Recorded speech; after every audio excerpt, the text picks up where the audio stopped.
And welcome to Big, Brown and Hairy, and welcome to a new episode of our podcast. Hello. I am Bobby Rayman, and this is... Shall I do it? Go on, just do it. And I am Tuffy. Chuckle. We're a bit more cheery than last episode. Sorry for going a bit deep, but we thought we had to, really. Yeah, I'm still cheesed off by it all. But, you know, it is what it is. I had a round on Twitter earlier talking about Boris Johnson and things like that, and the stuff is still out there. It's still out there. I saw a thing on Twitter, actually, funny enough, of a handshake where he shook the hand of all the white people, and then these two black guys came up and he just didn't shake their hands. Have you seen that? No, I didn't see that. I'll try and find it again. And I didn't see that at all. I think John, if you go on Twitter, if you go on John Cleese's timeline, he retweeted it. Okay. If you can have a look now if you want, and give us your reaction to see what it's like. So what's John Cleese is. Well, what's I'm searching for? I'll tell you about. I saw a little report where Nottingham Trent University withdrawn an offer. I saw that. To a kid. For these racist tweets, and I put out a little tweet. I just said, "Let that be a lesson to all those racist shitbags out there. Have your freedom of speech and freedom of expression." Did you get shit on? Not yet, no. Oh, okay. I might well have done. But if you just look at John Cleese's tweets and replies, just trying to load it up. John Cleese. The legend that is John Cleese. Big up John Cleese. I love the guy. What a legend. Love the guy. Comedic legend. Okay, so Boris Johnson, okay. Can you see it? Yeah. Shake. No, not bothering. Weird, isn't it? I'm lost for words. Isn't that mental? Even if he was in there, you'd just shake their hands for the sake of it. I'm lost for words. His dad's there. His wife, his dad.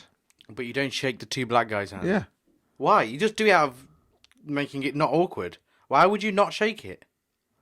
I'm actually lost for words that he's so brazen to do that so openly. And that just proves a thing there. I know it's an isolated situation. You can give him benefit of doubt, blah, blah, blah. But no, that's not... No. I'm actually lost for words. So I will try and put the little video up in between, like how we do, in a little. That's pop it up here on the screen. But that's such a blatant. If you wouldn't mind saving that video as well. Yeah.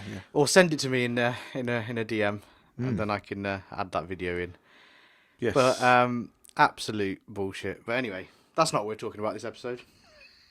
No, we could go on forever. We could go on forever. We're going to start this segment off with something a bit more interesting, a bit more futuristic. We're going to talk about the modern day space race that we're living in, sort of, that nobody gives a shit about. Let's be honest. Not even bothered. Yeah, there's very little excitement surrounding it, isn't there? There's very little fanfare. It reminds me a lot of the things I read about when Apollo 13 was happening. There was so little sort of fanfare because the public were thinking, oh well, we've landed on the moon already twice. What's the third time? Then, and then of course the shit hit the fan. They didn't make it, but they made it back. But yeah, it reminds me of that. And we got Tom Hanks in a film. So and we were thankful in the end. Yes, yeah, and sort of nice bit of trivia regarding that film. When they made it back to Earth, splashdown, they were rescued and they arrived on that that ship. Yeah. The person who played the captain of that ship was actually the real life Jim Lovell, the commander of that spacecraft. That's mad. the real life Jim. Wow, there you go. Bit of bit of movie trivia there for you, just like that. Yeah, bit of trivia for you. But yeah, the modern day thingy. We were talking about the three big ones. I think out of the three, we're bothered about just looking from Twitter and just the online support of Elon Musk. Yeah, I think he's the most popular and probably the most trustworthy out of all these because of his his knowledge, his scientific knowledge, Tesla, being being, all the testing he's done. Then you've got Virgin. Was it called Galactic, not Atlantic? Virgin Galactic, yeah. I want to call it Atlantic, but it's Galactic. And we've got Richard Branson really being pushed to the forefront, and I don't know. I just feel uneasy about it because I don't know. The thing is, with him, we're talking about the person who only a few months ago was demanding that his airline be bailed out with taxpayer money. Also, the guy who's privately bought parts of the NHS. Yeah. That's not even that's fact. Yeah. So, man of the people, fuck off. I don't have the respect of Richard Branson anymore, unfortunately. He spends most of his time on that little island of his, doesn't he? He just looks like Noel Edmonds' drugged up brother. I don't know why. I don't know where that came from. But yeah, he just. Hopefully, our viewership. Back in the day when he used to get up in those stupid hot air balloons and do these wonderful tasks, you sort of liked him. But then when you found out his dirty business tactics of privatising the NHS, let's not get this wrong. He's privatising the NHS by purchasing it and then still trying to say that it's not. Well, it is him. Yeah. Then trying to bail out his company, which is in, billions and billions of profit. Yep. Spends billions and billions on Virgin Galactic, and is trying to persuade his mates to, Yep. Then of course he ran the West Coast Main Line train service into the ground. And that. Yeah. But I just don't. But has made a shitload of money out of it all. I just don't have anything. No interest. Tax evader. I have no interest in Mr. Branson. Yeah. And the outsider of this is the other just before I let you talk about it, is Jeff Bezos, who runs Amazon, obviously. Now, I didn't hear anything about his space escapades until recently. I didn't even know he was part of it or doing his own thing. I'll be honest with you. You have the names of them. So you have SpaceX, you have Virgin Galactic. I don't even know the name of his. Should we find out? Yeah, I don't even know that. I just know Jeff Bezos is doing. It could be called Blue Tick for all I know. Imagine if it's Amazon. Amazon. Outer space Amazon. Amazon Space Services. What's his space flight called? What's his space company called? I think other people have searched it. Not a Blue Origin. Blue Origin. Okay. Okay, well, it's... Yeah. Okay. Now, another obviously factor you have to take in is China. Now, they are planning a flight in 2050, was it? Or 2030? Oh, I don't know the date. Oh, shit. I should know. 1 second. The manned Mars flight. 2033. Shit, that's not that long ago. Yeah, it's not. That's not. Wow, not long away. China plans to send its first crewed mission to Mars. Right. Okay. With regular follow-up flights. I'm pretty confident that SpaceX will make it there before. But you're China. Before China, they're already in development of the spacecraft. Yeah. That thing that went up a few times and crashed and. On the way down, looks like a big shiny condom going up. Yeah, I think from what Elon Musk said on the Joe Rogan experience, he could genuinely think that flights to Mars would happen quickly. Now, China, interestingly, have been under the radar with some of their technology. They're not really saying what they do. Yeah, which is the communist way. You come to expect that, don't you? But I feel like they've got things under their, up their sleeve, not under their sleeve, up their sleeve. It's interesting. Under their hats. Under their hat. Oh no, let's not do this. No, I did not say this. Hashtag stop Asian hate. I didn't say. I'm joking. I didn't say because I set you up. But no, China plans, to announce 2030 in 2033. You think SpaceX will be before that? Well, I'm reasonably confident. 10 years, 11 years. Yeah, I'm reasonably confident that SpaceX will do it beforehand. Wow, that's some statement. I'm reasonably confident that SpaceX they'll certainly launch before. So out of the three westernized companies, who do you back? So are you going with Elon or are you going with Virgin? Virgin. This space race. The whole point of this space race thing is to try and get people out further into deep space. Past the moon. Mars, that's what how on earth I can't really see Virgin Galactic doing that. Not with the craft that they're developing. They've developed over the last 10, 12, 15 years, something like that. I can't see that happening. That Virgin Galactic is merely a space tourism venture, as far as I can tell. Yeah, I think that's just. I don't think that's trying to push the boundaries on space travel. No. I think it's literally just go to making money out of it. Yeah, this space race of going, taking it further. It's between Tesla, not Tesla. It's Elon Musk and it's China. Between, absolutely, space. Yeah, and Bezos has an outside chance, I think. But I think Bezos and Musk will combine at some point. You reckon? To beat China, it's gonna be like a film. It's literally going to be. I don't know if you saw the Netflix show with Steve Carell, where they took the piss out of the thing that Trump announced, the Air Force. Oh, yeah. Space Force. Space Force, sorry. Space Force. With the insignia that looks, very, very similar. Strangely similar to the Starfleet insignia. Where they... I really enjoyed the show, to be honest. I hope there's a second series.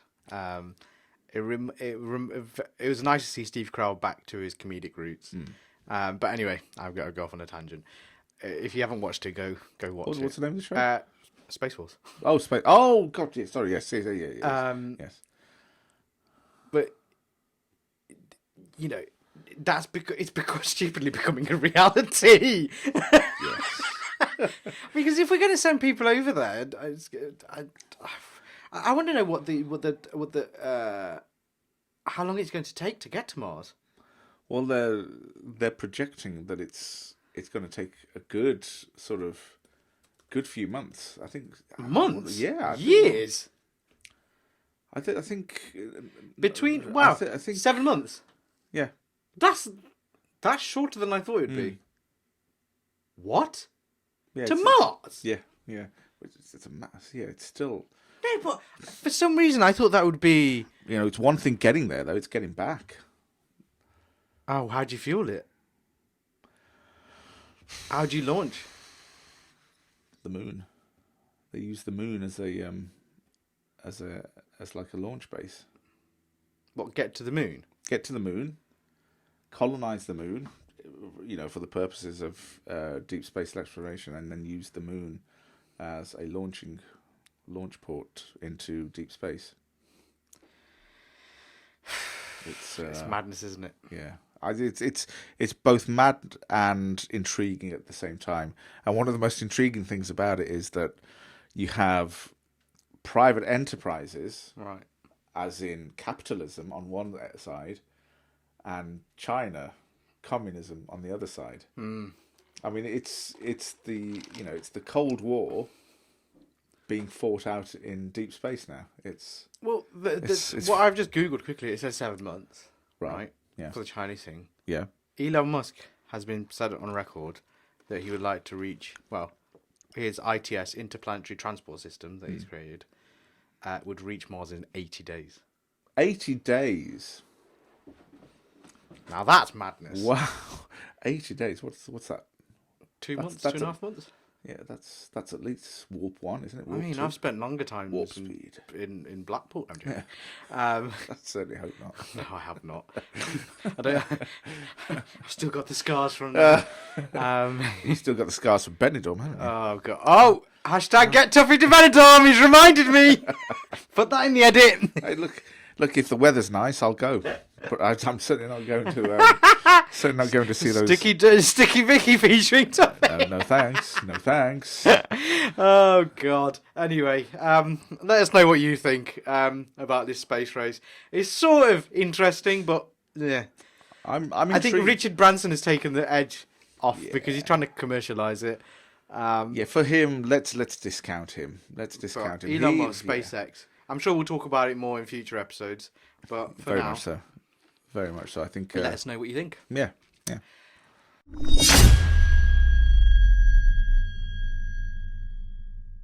Right. So after all that space talk, let's talk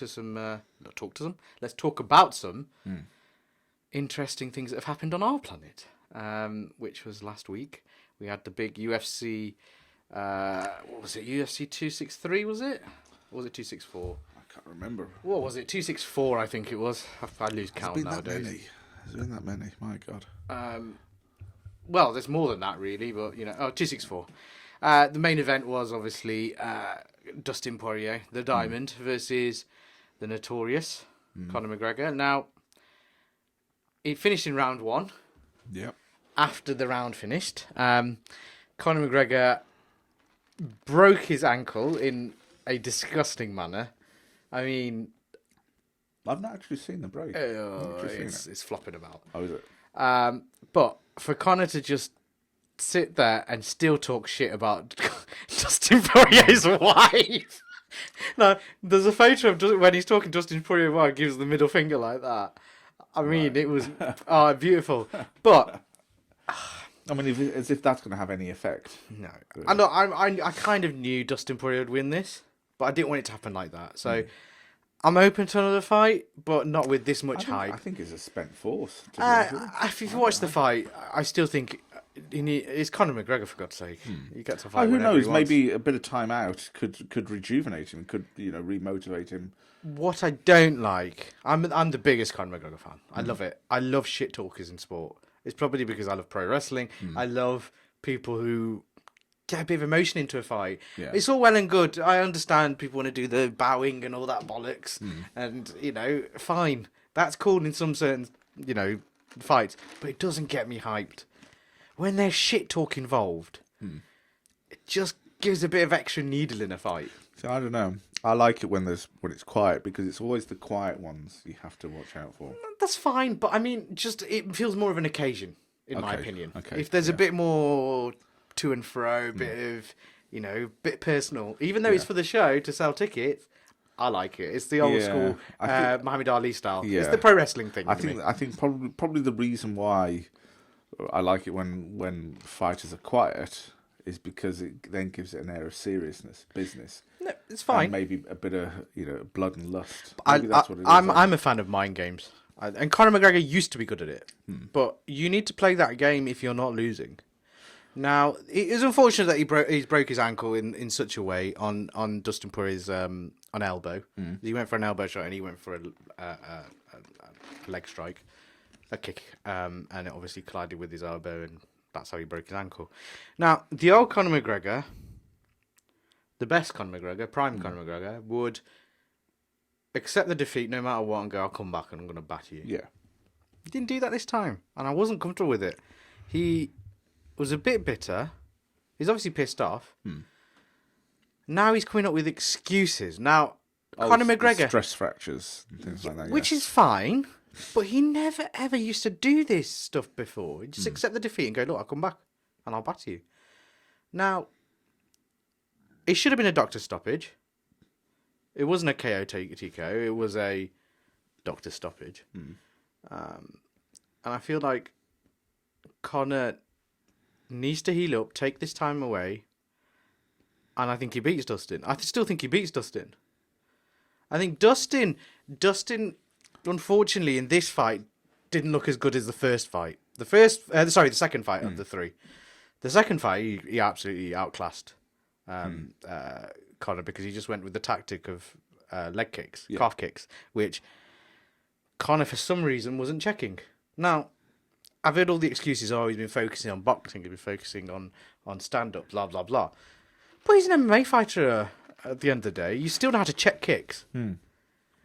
You check kicks. It's simple. You can't eat 2 or 3, 4 of those kicks and then just use that as an excuse. Conor McGregor started to be an excuse machine. Didn't used to be like that, and that's concerning as a fan. Do you think that maybe he's doing that because he's seen the injury and there's a fear that it might end his MMA career? So he's then not saying, "Well, I'm going to come back and I'll, you know." No, I think that's a fighter in him, but there's a fine line with brilliant arrogance, which is you back it up, but when it doesn't go to plan, you look like a fool. Now you can't disregard him being, at the forefront and, talking all this shit and trying to back it up. You can't have a go at a trier. Okay. And most times he won. After the Floyd Mayweather fight, he hasn't been the same. Let's be honest. Barring the Cowboy fight, where Cowboy Cerrone wasn't really in it. Dustin is an improved fighter, especially going from featherweight to lightweight. He's a different machine. He's massive. But I really think I know a lot of people saying Conor's this is his last fight because he's lost. Blah blah blah. He doesn't need to fight. Yeah, it's true. He doesn't need to fight, but he's going to come back. I think he beats Dustin. I do. And I think they have a proper war. Proper terror. A proper war. I think Dustin realises that he got a bit fortunate in that fight. But it's Conor McGregor, for God's sake. But I just don't like this attitude of being a sore loser. Because it doesn't. It didn't matter. It didn't matter. My point being, it didn't matter how he lost. He'd still be gracious. Yeah. In defeat. It was a doctor stoppage. That's still a loss. It's just I wasn't comfortable with that. And that's what I mean. I'm just wondering if there were other reasons why he's like that. I wonder if he's seen the injury, he's felt the injury, and I'm wondering if in the back of his mind there's no point in being gracious because I don't think I'm going to be coming back anyway because of this. Possibly. I just wonder if I would. But he's been very active on social media. He's not shying away from it. He's very. I don't know. To be successful in anything, these elite sports stars have got a bit of a screw loose. Yeah. Michael Jordan. Crazy. Maniacal. Yeah. They only want to win. Now, Conor McGregor has got that from a business point of view now. I don't think he's when he was a sole fighter, he had that maniacal approach just for fighting. Now it's for business. I just don't think he's. I don't know. It's. So are you saying that you don't think he's coming back? Or you think his head is in the business world now? I think his head is. You can't do. It's been shown you can't do both. You just can't. Yeah. No, absolutely. I think it would be. It would be only natural if it were to happen. If his head has moved on into the business, he's seen something else that he can do with his life. Yeah, and he always said, once I've got my money, I'm out. Now this is gone against what he said. Yeah, I get the impression. I think he's maybe a bit. I think he's maybe a spent force because he's seen something else that he could be successful at. He can do something else with his life where he's not going to get cracked on the nose. But I think he loves the game. That's why he's come back. He doesn't need the money. Yeah, he loves the game. Now, that's another factor we've got to think of. We don't know what he loves the chance of glory. Which is fine. That's what you do. Absolutely, as a prize fighter, that's what you do. But maybe maybe there's a chance of glory in the business world, and I think look, he's going to be a billionaire. We all know it. He's Forbes' richest sports star. He beat everyone. Messi, Ronaldo, everybody. The big hitters. A UFC fighter beat them. That's sensational. Granted, he has his whiskey, which is doing fantastic, and McGregor Fast and all that sort of stuff. McGregor what? Sorry, McGregor Fast, which is his program. You follow the eating, drinking. Oh right, okay, exercise thing. Okay, which obviously is smart business. That's what he'd want to do. But I feel like him losing affects all of that business, in my opinion. I think it takes away a bit of the shine that we had 2 fights ago. I don't know. I think if he were to carry on, then it could.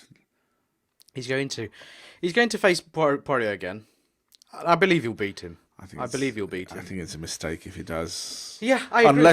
Unless of course Poirier goes through a period where he also loses motivation and thinks, I've had enough. Hang out with the gloves. It's about money. This still that fight. A fourth version of it still draws money because of the way it finished. I think that happens again. And then I think he faces Dos Anjos because there was a bit of a to and fro during one of the embedded episodes. An embedded episode on UFC is like their preview where they show him during fight week. Okay. A little vlog type of thing. Was there a big needle? Was there?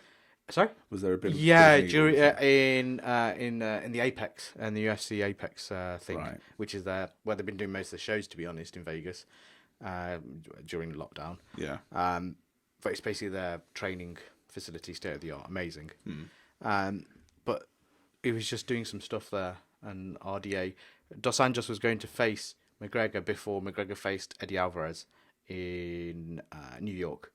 Okay. And Dos Anjos None pulled of out. these names mean anything. Okay, RDA basically is his short name. Dos Anjos. Dos Anjos, but yeah, RDA. The other he one pulled you out. mentioned, not a clue who he is. Eddie Alvarez. So Eddie Alvarez is the fighter that faced McGregor in his prime, basically. Right. And McGregor did the amazing, the 4-point sequence Okay. that knocked him out. And Eddie Alvarez is an elite fighter. At that time, he was the lightweight, and that was the fight that McGregor became champ, the first Right. simultaneous champion, featherweight okay. and lightweight. Okay. That's prime McGregor. But how far we've come since then. Unfortunately, it's just not gone his way. But I think those two fights happen. I think, in fact, McGregor might go for Dos Anjos next, and then face Poirier after that. Because Poirier has got to face, what's his face, the champion at the moment, the Brazilian guy. Shit, I should know his name. His name escapes me. What's his name? Oh no! Call yourself a fan? Oh no! Eh? Call yourself a fan? Oh, the blonde-haired guy. What's his name? Oh my god! This is bad. Charles Oliveira. There you go. Right. And then you've got Justin Gaethje in that. Fucking that lightweight division is disgusting. You've got Justin Gaethje in there. You've got Chandler, who just fought Oliveira, and that fight was mental. You've got Beneil Dariush, who beat Tony Ferguson. Right. Now, Tony Ferguson and McGregor and Khabib were top of that division for a bit. Now, McGregor and Ferguson are in 6th and 7th in the rankings. Dos Anjos is 8th. So those fighters are coming down. Dan Hooker got brutally knocked out by, I think it was Chandler. Was it Chandler? Yes, it was. And, it looks like it's going to be Oliveira Poirier. Now, McGregor will probably face Dos Anjos. But then you've got Gaethje and Dariush. Now, I would put Gaethje and Dariush in the next fight to be the next after Poirier. But if Poirier if Poirier beats Oliveira, then Oliveira has a rematch. Now, those two have to wait. Oh, I mean, it's just...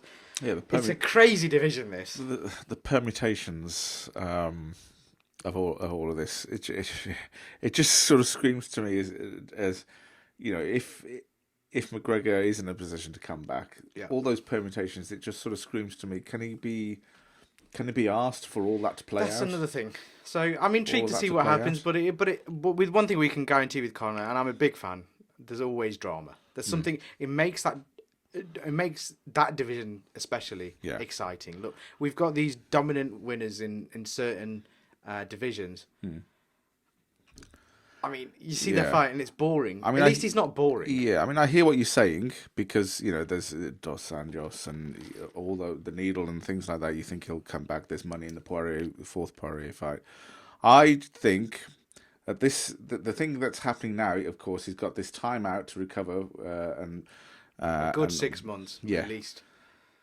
In those 6 months, there are going to be plenty of people whispering in his ear. They're going, "Well, what's the point? You've got such a huge amount of money. You can focus on something else. You've got your children, your family to think about. You don't need to do any of this."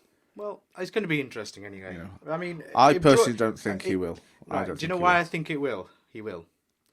that fight against Poirier was the second most pay-per-view buys they've had, 1.8 million, which is nuts.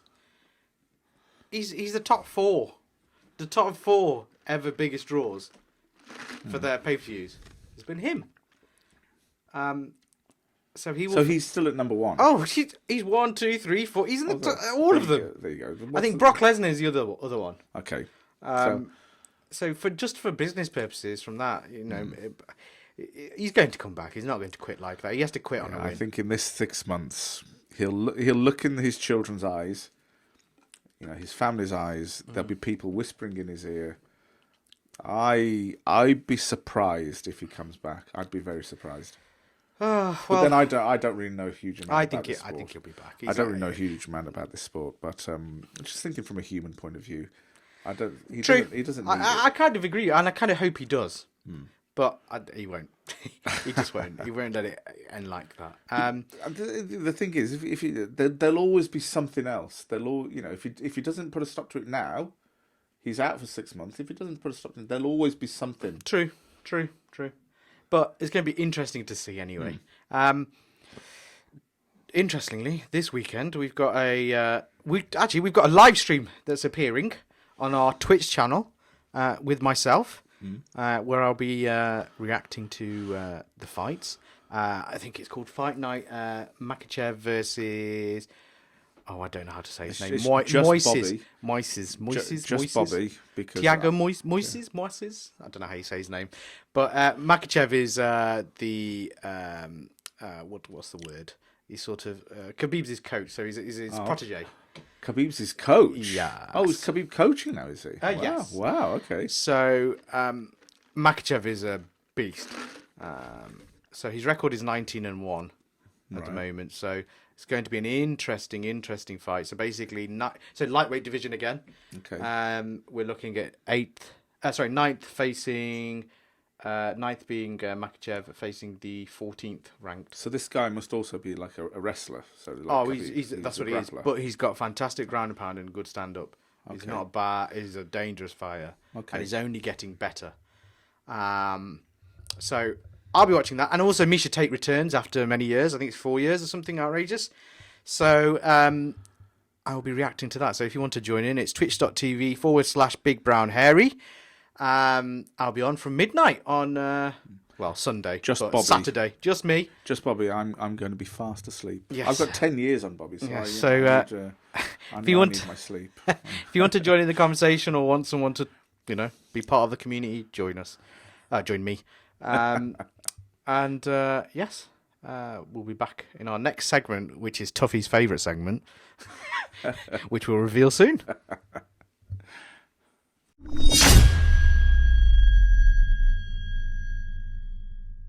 So, Tuffy's favourite segment. Who's your favourite? And this week it's... Because I have so many favourites, don't I? Who's your favourite? Benny Dorm. I have so many. No, you go first on this. So last time, I don't know which episode it was, we did Who's Your Favourite Dictator. Yeah.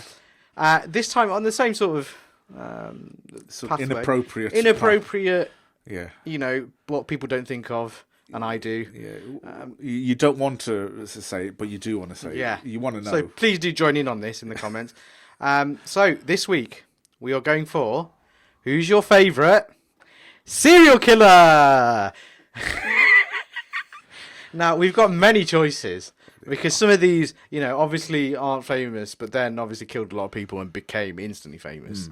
Now, the rules being for a serial killer, it has to be more than one kill, obviously. So two minimum.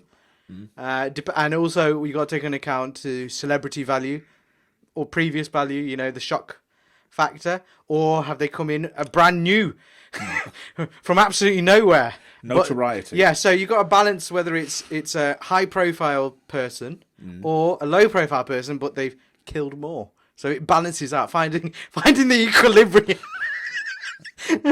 Well, I have a bit of an interest in this as well because criminology and things like that. That's what I, in my degree, because I studied law. The thing that I did really well on was criminology. So from that point of view, I'm not going to lie, that's a bit creepy the way you said that. That deadpan is a little bit serial killery. And the way you're laughing maniacally. Please say I'm wrong. You've got to detach yourself from that and think, Well, cold that well, there's why people commit crimes and things like that. I wondered why you bought that chest freezer the other day. So I'm going fishing. Oh, right, sure. I'm going fishing. So you're gonna kill me. I'm gonna ask it. Who's your favourite? You're serial killer. first. No, you're going first. I went You're first going last first. time. First last time. It's your turn to go first. Because I need to balance my. Who's my favourite serial killer? Favourite is. No, you have to say who's your favourite serial killer. What interests me? Okay. dear. God, you need your head ready. You really I do. Ted Bundy. Good choice. Ted Good Bundy. choice. Have you watched the Netflix thing about? I'm watching it at the moment. Oh, okay. So it's fresh in your memory. It is, and I think the reason why, the reason why I think he's the one that intrigues me the most is because there's such the notoriety. He defended himself, in the trials. He's fired his lawyers and defended himself, made witnesses go through all that harrowing evidence, and things like that, which sort of harks to his state of mind. Again, all about control, which a lot of these serial killers and people who commit these sort of crimes, like another prime example is Ian Brady. It's bloody hell, yeah. These are all.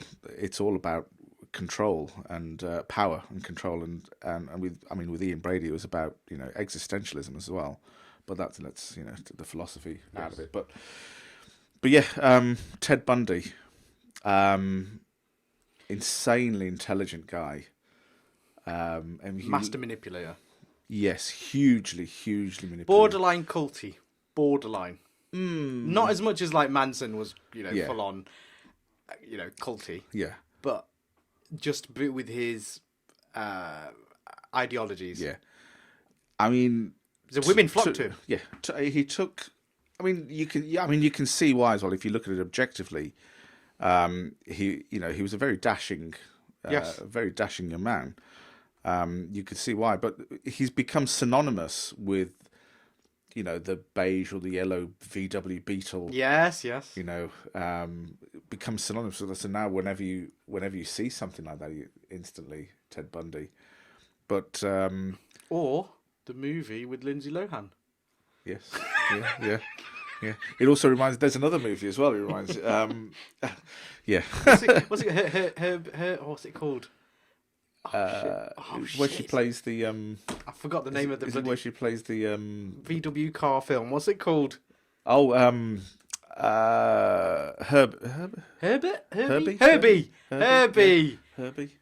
I think it is. That's what a reference. Yeah, Herbie. I prefer the classic Herbie films. To be honest with you. True. I prefer the classic ones. Did you know that many years ago there was a Labour MP who was also Northern Ireland Minister, Mo Mowlam. Do you remember? Yes, Mo Mowlam, the little lady. Yes. Yeah, she studied in the States, university in the States, and she came very close to being one of his victims. Mo Mowlam. If you read her Wikipedia bio. She wasn't, as far as I can remember, she wasn't. But I think she was on campus when a killing occurred, in the same area. Right. So potentially she could have been No victim. She was. I think she might have been approached by him as well. Oh really? I think so. I can't quite remember, but it was very. It's actually it's in her Wikipedia bio. No disrespect. I know she's passed on and everything. Was she a looker? Because I used to go with looker. I only remember Mo Mowlam being part of the the peace treaty and all that, or whatever it was going on with Tony Blair. And she wasn't a looker then. and I know Bundy went for lookers. Listen, I'm not gonna. That's like saying, yeah, Ted Bundy went after me because I was good looking. You know? How do you know this is true? Listen, she was a teenage, early 20s in a time, and you know, defending Momo. Did you have a crush on 20-year-old Momo? have a look at her. Have a look at her picture. I'm joking. Have a look at her picture. You know, I'm just winding you up because I know. All in the eye of the beholder. Rest in peace, Momo. I was joking. Legend. Yeah. So Ted Bundy is your choice. He's the one that intrigues me because of the psychological element and. Very much so. How about the way he went as well? Ultimate sociopath, that guy. Electric chair. That's a horrible way to go, but what he did to people. Yeah, very much. Women. But that's another criminology thing about criminal justice and the aims of punishment, whether it be a deterrent or things like that. But he's the one that intrigues me the most out of all of them, and there are so many throughout the world. He's the one that intrigues me the most, I think. Interesting. Let's hear your candidate. See, I want to go for more of a. Let's go for a homegrown talent. Homegrown talent. I think a name that I grew up with. So obviously, I was born late. Very late, 80s. I'm a 90s child, pretty much. I was born in 89, November 89. So, grew up through the 90s. And the one that, obviously you're growing up and you become aware of certain things happening as you grow up. Yeah. You don't, as a child, you remember things, but you don't realise what's going on. The first thing I can remember that happened that was a big deal in this country was Harold Shipman. And for that reason, I'm going with him because, in America, you get this. Yeah.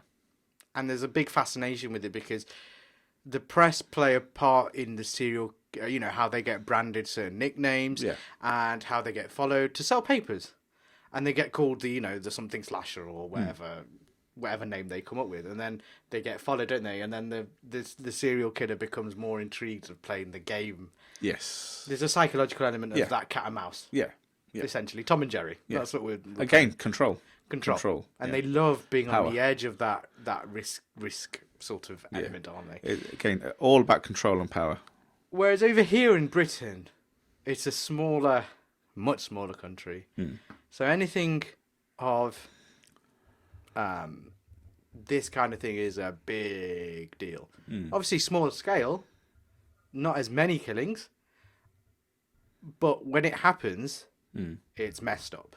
Now, what Harold Shipman did, if you're unaware, is... Well, he was a doctor, wasn't he? And he'd basically just kill old ladies.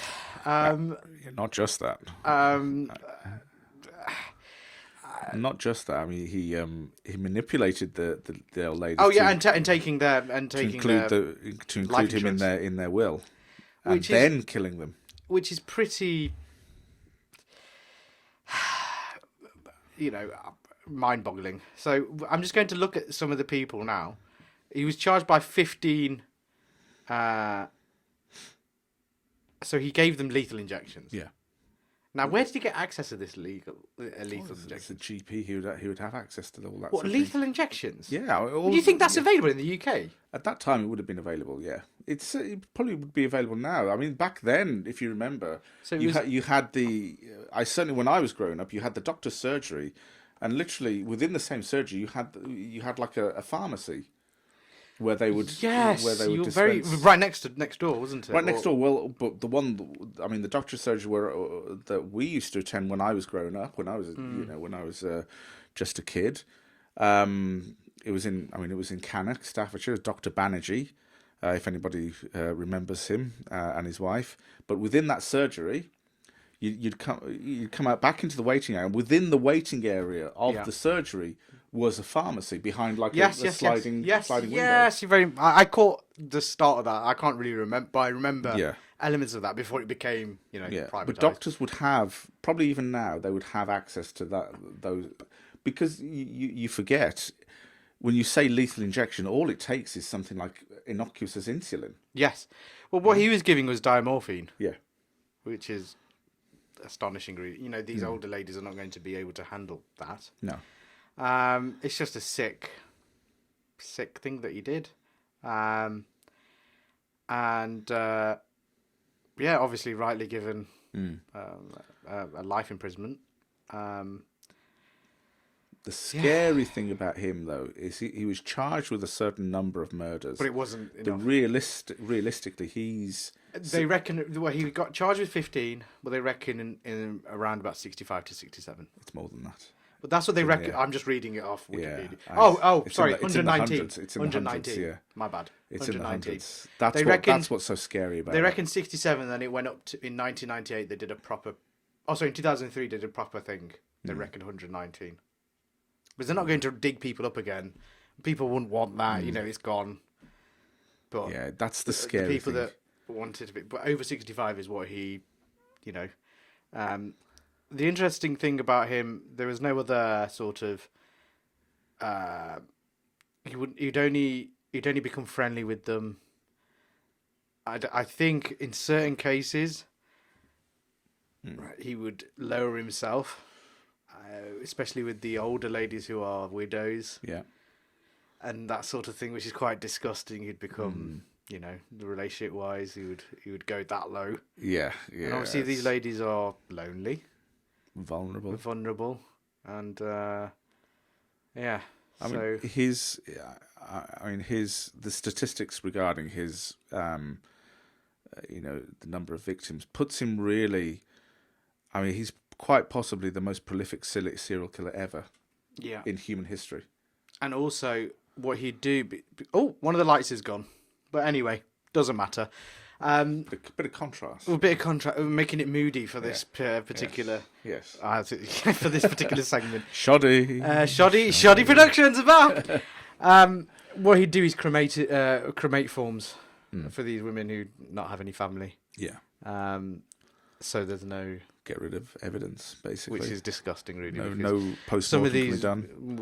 Victims would want, burials rather than cremation. The dying wish. You very quickly get rid of evidence because, of course, within a post-mortem, an autopsy, diamorphine can be easily traced. But he got caught out in the end. Yes. The reason why I say he's my favourite is because he was the most well-known during my 90s era, really, for me. There's been a few more, but not that prolific. But like a lot of cowards, and again about control, he killed himself, didn't he? Yep. So his final act of control on his 58th birthday, he hung himself in prison. Now that just is the ultimate coward move. It's cowardice, and it's also. But he wasn't getting out of jail, was he? Let's be honest. It's also it's also again about control. The state, or he's not, the punishment that he's going to get isn't going to finish him off. He'll finish himself off. Yeah, it's the power. It's the power and control again. But horrible people, Ted Bundy, Harold Shipman. And there's a whole load of them. But they are our favourite serial killers. Let us know who your favourite serial killer is and why. I think we've explained why. Yeah. I think mine because he's for British purposes and being probably the largest. And I just want to clarify, Tuffy loves Ted Bundy. Favourite is we picked that word favourite because we're joking. But it is very much tongue in cheek. We're just talking about taboo subjects. Yeah. In a funny way. But it is whether whichever way you look at it, it is a really intriguing subject because. As I'd like to think, you and I are both, we're both regular human beings, and it's a complete anathema, those, that sort of behaviour. It's mental. But it intrigues me. Why do people... Yeah, the psyche behind it. Yeah. But let us know who you guys like. I'd love it if Donald who's your McIntyre favourite? chimed up. God. Because he's a criminologist. We haven't even talked about Rose West. Fred West, yeah, Yorkshire Ripper. We haven't talked about that. So, let us know who your favourite ones are, and we'll react to your favourite. I'm sure we'll talk about more serial killers, but they are interesting. Yeah. But I think that's the end of the episode. Yeah, like, share, subscribe, bell icon, all of that jazz. Yes, you'll see us constantly pestering you to do that, but please, we do love all the support, so we appreciate it. again, just a quick reminder, I'm live streaming on Saturday night, Sunday morning at midnight. Till, I'll be asleep. Yeah, Tuffy will be asleep. Doing the UFC event this weekend. Tune in for that if you want some companionship, if you're lonely. I'm not Harold Shipman. That's the end of the episode. As usual, the light's gone out on Tuffy, so Shoddy Productions. Hopefully we'll see you on the next episode for hopefully a well-lit show. Yes. And that's it for this week. Is that it? Yeah. I think so. Wow. Okay. All right. Another So week. Enjoy the weather. Enjoy the weather. It's going to be hot in England. So Yeah. see you next week. See you next week.